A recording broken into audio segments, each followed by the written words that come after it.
Welcome back to my channel. Last ನನಗೊಂದು ತುಂಬ ಸರಿ ಇದು ಹಳೇ ವಿಡಿಯೋಸ್ಗೂ ಸೇರಿಸಿ ಬಂದಿರೋಂಥದ್ದು ಲೈವ್ ಸ್ಟ್ರೀಮಿಂದು ವಾಚ್ ಅವರ್ಸ್ ಕೌಂಟ್ ಆಗುತ್ತಾ ಅಂತ ತುಂಬ ಜನ ಕೇಳ್ತೀರಾ. ಮೀನ್ಸ್ ನಾನು ಲಾಸ್ಟ್ ಟೈಮ್ ಒಂದು ವಿಡಿಯೋ ಕೂಡ ಮಾಡಿದ್ದೆ, ನಾವು ಒಂದೇ ದಿವಸದಲ್ಲಿ ಹೇಗೆ 1000 ಸಬ್ಸ್ಕ್ರೈಬರ್ನ ಕಂಪ್ಲೀಟ್ ಮಾಡ್ಕೊಳ್ಳೋದು ಅಂತ ಹೇಳಿ.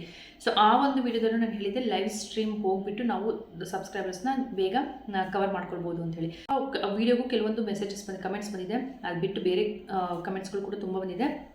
ಲೈವ್ ಸ್ಟ್ರೀಮ್ ನಾವು ಮಾಡ್ತೀವಿ. ಈಗ ನಾವು ಹೊಸದಾಗಿ ಚಾನಲ್ ಸ್ಟಾರ್ಟ್ ಮಾಡಿರ್ತೀವಿ, ಇಲ್ಲ ಅಥವಾ ನಮ್ಮ ಚಾನಲಲ್ಲಿ ಲೈವ್ ಸ್ಟ್ರೀಮ್ ಬರಬೇಕಾಗಿರೋಂಥದ್ದೇ ಒಂದು ನಮ್ಮ ಒಂದು ಚಾನಲ್ ಅದ್ರ ಬಗ್ಗೆ ರಿಲೇಟೆಡ್ ಇರುತ್ತೆ. ಸೊ ಲೈವ್ ಬಂದಿರ್ತೀವಿ, ಬಟ್ ಲೈವ್ ಸ್ಟ್ರೀಮಿಂದು ವಾಚ್ ಅವರ್ಸ್ ಕೌಂಟ್ ಆಗುತ್ತಾ, ಯಾವ ರೀತಿ ಕೌಂಟ್ ಆಗುತ್ತೆ, ನಾವು ಅದು ಎಷ್ಟು ಗಂಟೆ ನಾವು ಮಾಡಿರ್ತೀವಿ ಅದು ಪೂರ್ತಿ ಅಷ್ಟೂ ಕೌಂಟ್ ಆಗುತ್ತಾ, ಅಥವಾ ಲೈವಲ್ಲಿ ನಡಿಬೇಕಾದ್ರೆ ಕೌಂಟ್ ಆಗುತ್ತಾ, ಅಥವಾ ಲೈವ್ ಮುಗಿದ್ಮೇಲೆ ಕೌಂಟ್ ಆಗುತ್ತಾ. ಸೊ ಇದೆಲ್ಲದನ್ನು ತುಂಬ ಜನಕ್ಕೆ ಇರುವಂಥ ಒಂದು ಏನಂದರೆ ಡೌಟ್ ಇರೋವಂಥದ್ದು ಯೂಟ್ಯೂಬ್ನಲ್ಲಿ.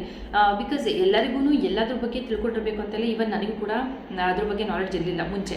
ಈಗ ಅದ್ರ ಬಗ್ಗೆ ಒಂದೊಂದೇ ವಿಷಯಗಳನ್ನು ಯೂಟ್ಯೂಬಲ್ಲಿ ಯಾವಾಗ ನಾನು ಹೊಸದಾಗಿ ಯೂಟ್ಯೂಬ್ ಚಾನಲ್ ನನ್ನ ಮುಂಚೆ ಬ್ಲಾಗ್ ಚಾನಲ್ ಹೇಗೆ ಸ್ಟಾರ್ಟ್ ಮಾಡಿದ್ದೆ, ಸೊ ಆವಾಗಿಂದ ಕೂಡ ಯೂಟ್ಯೂಬ್ ಬಗ್ಗೆ ಕೆಲವೊಂದು ವಿಷಯಗಳನ್ನು ತಿಳ್ಕೊಳ್ಬೇಕು ಅಂಥೇಳಿ ಪ್ರತಿಯೊಂದು ಕಡೆಯೂ ಸರ್ಚ್ ಮಾಡಿ, ಈವನ್ ನೀವು ಏನು ಯೂಟ್ಯೂಬ್ನವ್ರದ್ದು ಏನು ನಿಮಗೆ ಸಪೋರ್ಟ್ ಟೀಮ್ ಇರುತ್ತೆ ಅಲ್ಲಿಗೆ ಕೂಡ ನೀವು ಮೆಸೇಜ್ ಮಾಡಿ ಕೂಡ ನೀವು ಕೇಳ್ಕೊಳ್ಬೋದು. ಸೊ ಅವರು ಕೂಡ ನಿಮಗೆ ರಿಪ್ಲೈ ಮಾಡ್ತಾರೆ, ತುಂಬ ಕ್ವಿಕ್ಕಾಗಿ ರಿಪ್ಲೈ ಬರುತ್ತೆ. ಸೊ ನೀವು ಅಲ್ಲೂ ಕೂಡ ವಿಚಾರಿಸ್ಕೊಳ್ಬೋದು. ಸೊ ಇವತ್ತಿನ ವಿಡಿಯೋ ಲೈವ್ ಸ್ಟ್ರೀಮ್ನಲ್ಲಿ ನಮ್ಮ ವಾಚ್ ಅವರ್ಸ್ ಕೌಂಟ್ ಆಗುತ್ತಾ, ಲೈವ್ ಸ್ಟ್ರೀಮ್ ಎಷ್ಟು ಗಂಟೆ ಮಾಡಬೇಕಾಗುತ್ತೆ, ಎಷ್ಟು ಗಂಟೆ ತನಕ ಅದ್ರದ್ದು ಮೀನ್ಸ್ ಅದಕ್ಕೆ ಲಿಮಿಟ್ ಇರುತ್ತೆ.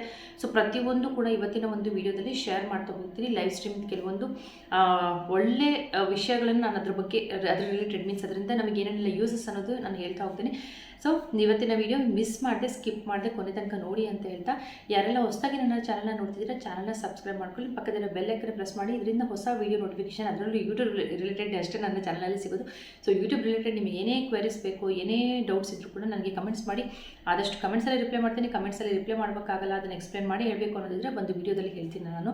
ಸೊ ಅದಕ್ಕೋಸ್ಕರ ಯಾವ ವೀಡಿಯೋ ಕೂಡ ಮಿಸ್ ಮಾಡಬೇಡಿ. ಎಷ್ಟೋ ವೀಡಿಯೋ ಕಮೆಂಟ್ಗಳಿಗೆ ನಾನು ಹಾಗೆ ವೀಡಿಯೋದಲ್ಲಿ ಆನ್ಸರ್ ಹೇಳಿರ್ತೀನಿ, ಅದಕ್ಕೋಸ್ಕರ ವೀಡಿಯೋಗಳನ್ನು ಕೂಡ ಮಿಸ್ ಮಾಡಿದೆ ಸ್ಕಿಪ್ ಮಾಡ್ತೀನಿ ನೋಡಿ ಅಂತ ಹೇಳ್ತಾ ಇವತ್ತಿನ ಒಂದು ವೀಡಿಯೋ ಹೋಗೋಣ. ಸೊ ಲೈವ್ ಸ್ಟ್ರೀಮ್ ಮಾಡೋದು ನಾನು ಒಂದು ಫಸ್ಟು ಯೂಸ್ ನಮಗೆ ಏನಂತ ಅಂದರೆ ಫಸ್ಟ್ ಯೂಸಸ್ ಹೇಳ್ಬಿಡ್ತೀನಿ. ಲೈವ್ ಸ್ಟ್ರೀಮ್ ಮಾಡೋದ್ರಿಂದ ನಮಗೆ ಏನೇನು ಯೂಸ್ ಆಗುತ್ತೆ ಅಂತಂದರೆ, ಲೈವ್ ಸ್ಟ್ರೀಮ್ ಮಾಡೋದ್ರಿಂದ ನಮಗೆ ಸಬ್ಸ್ಕ್ರೈಬರ್ಸ್ ಜಾಸ್ತಿ ಆಗ್ತಾರೆ.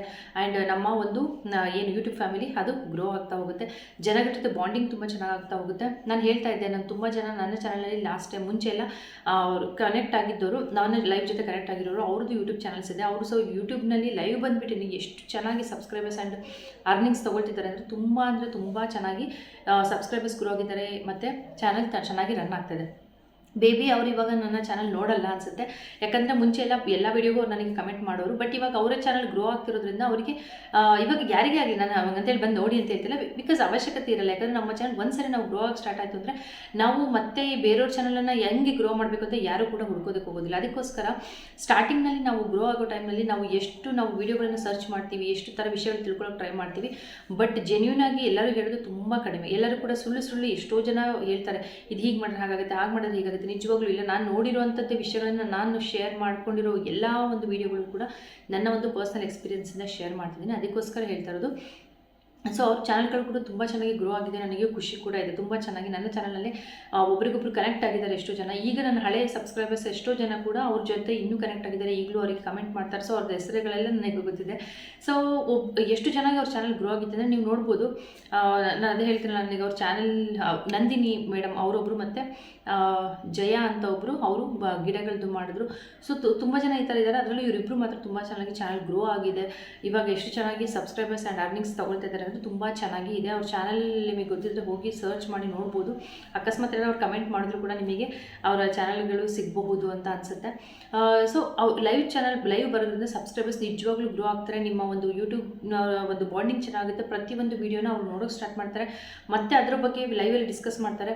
ನಮ್ಮ ಚಾನಲಲ್ಲಿ ವೀಡಿಯೋ ಬರೋಂಥದ್ದಂದರೆ, ಇವಾಗ ವ್ಲಾಗ್ ಮಾಡ್ತೀವಿ ನಾವು, ಹೇಗೆ ಲೈವ್ ಬರ್ಬೋದು, ಏನಕ್ಕೋಸ್ಕರ ಲೈವ್ ಬರ್ಬೋದು, ಇಲ್ಲ ಮಕ್ಕಳದ್ದೇನೋ ಒಬ್ಬರು ಕೇಳಿದರು, ಮಕ್ಕಳದ್ದು ನಾನು ಕಿಡ್ಸ್ ಬಗ್ಗೆ ವೀಡಿಯೋ ಮಾಡ್ತಿದ್ದೆ, ಆದರೆ ಲೈವ್ ಬರೋಂಥದ್ದು ಏನಿರುತ್ತೆ, ಮಕ್ಕಳಿಗೆ ಒಂದು ಕ್ರಿಯೇಟಿವ್ ಆಗಿ ಏನಾದರೂ ಒಂದು ಆಟ ಆಡಿಸಿ ಅದನ್ನು ಲೈವ್ ಮಾಡಿನೂ ನೀವು ಮಾಡಬಹುದು. ಅಥವಾ ಮಕ್ಕಳ ಬಗ್ಗೆ ಏನಾದರೂ ಇನ್ಫಾರ್ಮೇಷನ್ ಕೊಡ್ತೀರಾ, ಮೀನ್ಸ್ ಕಿಡ್ಸ್ ರಿಲೇಟೆಡ್ ಏನಾದರೂ ನೀವು ಇನ್ಫಾರ್ಮೇಷನ್ ಕೊಡಬೇಕು ಅಂದ್ಕೊಂಡ್ರೆ ಅದನ್ನು ಲೈವಲ್ಲಿ ಬಂದು ನೀವು ಇದನ್ನು ಶೇರ್ ಮಾಡ್ಬೋದು. ಸೊ ಈ ರೀತಿಯಾಗಿ ಲೈವಲ್ಲಿ ಬರೋದ್ರಿಂದ ತುಂಬ ಚೆನ್ನಾಗಿ ನಿಮ್ಮ ಕಮ್ಯುನಿಟಿ ಬಿಲ್ಡ್ ಆಗುತ್ತೆ. ಜೊತೆಲಿ ನಿಮಗೆ ಜನಗಳ ಜೊತೆ ಇಂಟ್ರಾಕ್ಷನ್ ಚೆನ್ನಾಗಿ ಆಗ್ತಾ ಸಬ್ಸ್ಕ್ರೈಬರ್ಸ್ ಹಾಗೆ ಗ್ರೋ ಆಗ್ತಾರೆ ಆ್ಯಂಡ್ ಕಂಟಿನ್ಯೂ ಆಗ್ತಾ ಹೋಗ್ತಾರೆ. Old subscribers and new subscribe ಪ್ರತಿಯೊಬ್ಬರು ಕೂಡ ನಿಮ್ಮ ಜೊತೆ ಕನೆಕ್ಟ್ ಆಗ್ತಾ ಹೋಗ್ತಾರೆ. ಸೊ ಲೈವ್ ಬರೋದ್ರಿಂದ ಇದು ತುಂಬ ಇಂಪಾರ್ಟೆಂಟ್ ಆಗೋದಂದರೆ ಇದು. ಜೊತೆಲಿ ನೀವು ಒಂದು ಲೈವ್ ಬಂದರೆ ಅಂದರೆ 1 ಗಂಟೆ ತನಕನೂ ಹೋಗುತ್ತೆ. ಒಂದೊಂದ್ಸರಿ ಲೈವ್ ಬಂದಾಗ 1 ಗಂಟೆ ತನಕನೂ ನಮ್ಮ ಟೈಮಿಂಗ್ಸ್ ಆಗಿರುತ್ತೆ. ಒಂದು ವೀಡಿಯೋ 1 ಗಂಟೆ 1.5 ಗಂಟೆ ತನಕ ನಡೆದಿರುತ್ತೆ. ಸೊ ಆ ಒಂದು ವೀಡಿಯೋನ ನೀವು ವಾಚ್ ಟೈಮ್ ಕೌಂಟ್ ಆಗುತ್ತಾ ಅಂತ ಕೇಳ್ತಾರೆ ಲೈವ್ ಬಂದಾಗ. ಸೊ ಲೈವಿನ ವಾಚ್ ಟೈಮ್ ಕೌಂಟ್ ಆಗುತ್ತೆ. ಸೊ ಮತ್ತು ಯಾವಾಗಲೂ ಏನಂದರೆ ಲೈವ್ನ ನೀವು ಯಾವಾಗ ಪಬ್ಲಿಕ್ ಮಾಡಿರಬೇಕು. ಅನ್ಲಿಸ್ಟೆಡ್ ಮಾಡಿಟ್ರೆ ಯಾವತ್ತೂ ಕೂಡ ಅದು ಬಂದಿರೋ ವಾಚ್ ಟೈಮೂ ಯಾವುದೂ ಮತ್ತೆ ಅದನ್ನು ತಗೊಳ್ಳೋದಿಲ್ಲ ಯೂಟ್ಯೂಬ್. ಹಾಗಾಗಿ ಯಾವುದೇ ಒಂದು ಲೈವ್ ಮಾಡಿದ್ದೀರಾ ನಿಮಗೆ ಅದು ಇಷ್ಟ ಇಲ್ಲ ಅಂದರೆ ಡಿಲೀಟ್ ಮಾಡೋದನ್ನು ಕೂಡ ಅದರದ್ದು ಲೈವ್ ಏನಾದರೂ ಟೈಮಿಂಗ್ಸ್ ಬಂದಿರುತ್ತೆ ಅದು ಕೂಡ ಡಿಲೀಟ್ ಆಗೋಗುತ್ತೆ. ಯಾವುದೇ ರೀತಿ ಅದರದ್ದು ಟೈಮಿಂಗ್ಸ್ ಕೌಂಟ್ ಆಗೋದಿಲ್ಲ. ಬಟ್ ಯಾವಾಗಲೂ ಲೈವ್ನ ಆದಷ್ಟು ಲೈವ್ ಮುಗಿದ ಮೇಲೆ ಅದನ್ನು ಪಬ್ಲಿಕ್ ಮಾಡಿ ಬಿಡಬೇಕು. ಇದರಿಂದ ನಿಮ್ಮ ಒಂದು ವಾಚ್ ಟೈಮ್ ಏನಾಗುತ್ತೆ ಕೌಂಟ್ ಆಗ್ತಾ ಹೋಗುತ್ತೆ. ಲೈವ್ನ ನಾನು ಇಂಪಾರ್ಟೆನ್ಸ್ ಹೇಳಿದೆ, ಜೊತೆ ಸಬ್ಸ್ಕ್ರೈಬರ್ಸ್ ಗ್ರೋ ಮಾಡ್ಕೊಳ್ಳೋದಕ್ಕೆ ನಾನು ಒಂದು ಟ್ರಿಕ್ಸ್ ಕೂಡ ಹೇಳಿದ್ದೀನಿ. ಒಂದೇ ದಿವಸದಲ್ಲಿ ನಿಮಗೆ 1000 ಸಬ್ಸ್ಕ್ರೈಬರ್ಸ್ ತನಕ ಆಗ್ತಾರೆ ಲೈವ್ ಮಾಡೋದ್ರಿಂದ. ಸೊ ಈ ಲೈವಲ್ಲಿ ಬಂದರೆ ಹೇಗೆ ಸಬ್ಸ್ಕ್ರೈಬರ್ಸ್ ಜಾಸ್ತಿ ಆಗ್ತಾರೆ ಅನ್ನೋದಕ್ಕೆ ನಾನೊಂದು ವಿಡಿಯೋ ಕೂಡ ನಾನು ಅಪ್ಲೋಡ್ ಮಾಡಿದ್ದೀನಿ ಆಲ್ರೆಡಿ. ಆದರೆ ಅಲ್ಲಿ ವಿಡಿಯೋ ಲಿಂಕ್ನ ಡಿಸ್ಕ್ರಿಪ್ಷನ್ ಕೊಟ್ಟಿರ್ತೀನಿ ಅಥವಾ ಸ್ಕ್ರೀನ್ ಮೇಲೆ ಕೊಡ್ತೀನಿ. ಸೊ ಈ ವಿಡಿಯೋ ಆದಮೇಲೆ ಅದನ್ನು ವಾಚ್ ಮಾಡಿ ಅಂತ ಹೇಳ್ತಾ, ಈ ವಿಡಿಯೋ ಇಷ್ಟ ಆಗಿದ್ರೆ like, share and subscribe. Next ವಿಡಿಯೋದಲ್ಲಿ ಸಿಗ್ತೀನಿ. ಅಲ್ಲಿ ಚೆಕ್ ಕೇರ್, ಬಾಯ್.